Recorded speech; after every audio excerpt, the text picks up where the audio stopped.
Our first segment is a combination of two clips from our very first episode, Random Awesomeness Sex. In the show, we talked about bizarre sex competitions and the average length of penises. Yeah, really, they're no holds barred. It was awesome. The first segment of this clip was from a round called Numbers Don't Lie, but They Probably Sleep Around. Now, the answer to each of these questions was a number. Once I asked the question, my panelists wrote down their number and then shared it. Whoever got closest got the points. And my panelists were Matt Newell, Erin Whitehead, and Richie Root. The first clip is great, but then in a later round, Richie Root kind of piggybacks off a joke that was made earlier and just absolutely knocks it out of the park. So take a listen. All right, last one for this round, guys. According to the Kinsey Institute, how many times does the average American between the ages of 18 and 29 have sex per year? Every time I look over at Erin, she's got this devilish smile on her face after she writes down a number. I give up. I feel like I don't understand humanity. So I'm just going to go... Maybe I should just do my own answer for this. All right. I'm sorry, I just saw what Erin wrote. and I was about to make it lower. All right, so here we go. Everyone got the numbers? Matt, we'll start with you. Sex per year? I'm not sure about this. 95? 95 times.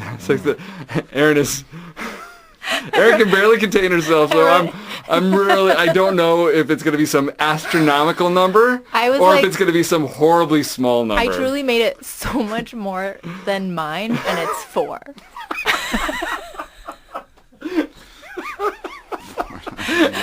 That's crazy. Once a season. Almost here. That's too much already. There's so many problems involved. Why would you want to? A lot. Honey, it's winter. Oh, winter sex. Get the flannel condoms. Her boyfriend is just waiting for the equinox, like, come on. And I'm like, it's LA. There's a one season. So Erin is going to go with 4, which will get points for being a funny answer. Good answer. And Richie. 52, one time a week. God bless America. And Matt is the closest. It's 112. Oh. For ages 30 to 39, the number drops down to 86. And for 40 through 49, it drops down to 69. Jeez. All right. When does it get to my number?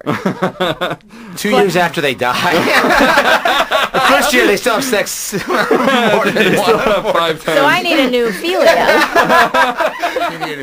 Yeah. And now we're going to jump to a little bit later in the show to our Random Awesomeness round, where I ask open-ended questions and the panelists get to make up their own answers. Next up, how can you tell if someone is having more sex by reading their text messages?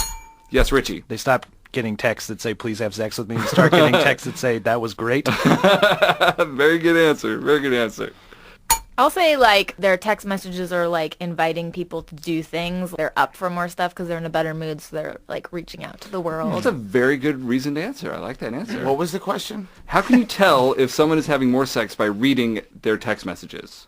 Now, let's say they're all positive. They're more positive texts. Oh, my answer. Is that what yours was? Oh, sorry, you didn't hear people who have small breasts. That's just the voice that doesn't register in your ears. I never said that. You made the law, so I didn't make the law. Yes, you did. He wrote the wording, but he didn't enact the law. I'll change mine then. Emoticons. Yeah, that's a good answer. There's a bunch of emoticons. Fuck, Matt is absolutely right. It's emoticons. Okay, but then that is absolutely untrue. You should see my fucking phone. It's only emojis. Yeah, but you only text 4 times a year.